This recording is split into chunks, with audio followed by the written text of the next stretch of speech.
Welcome to Not Milk Never Milk. Subscribe if you're lactose intolerant. In this video, I will explain how to fix Stabilitrak on your Chevy Suburban. This system is crucial for vehicle stability, and a warning light means it needs attention. We'll cover common reasons why your Stabilitrak might be acting up, from simple sensor issues to more complex electrical problems. Understanding these initial signs is key to a quick and effective repair, saving you time and potential frustration.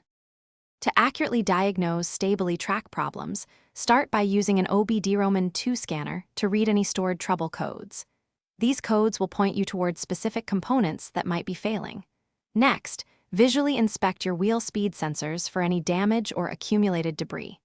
Also, check the wiring harnesses for signs of wear or corrosion. Don't forget to confirm your brake fluid is at the correct level and in good condition. Once you've identified the problem, several common fixes can resolve Stabilitrak issues.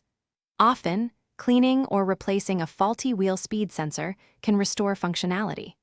Repairing any damaged wiring or corroded electrical connectors is also a frequent solution. If your steering angle sensor is malfunctioning, replacing it is usually necessary. Additionally, always ensure all 4 tires have the correct pressure for optimal system performance.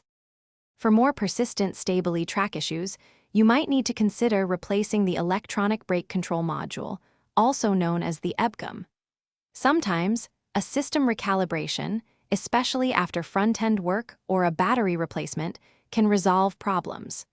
To prevent future issues, regularly inspect your suspension components for any signs of wear. Maintaining proper vehicle alignment is also crucial for the Stabilitrak system to function correctly and keep your Suburban stable.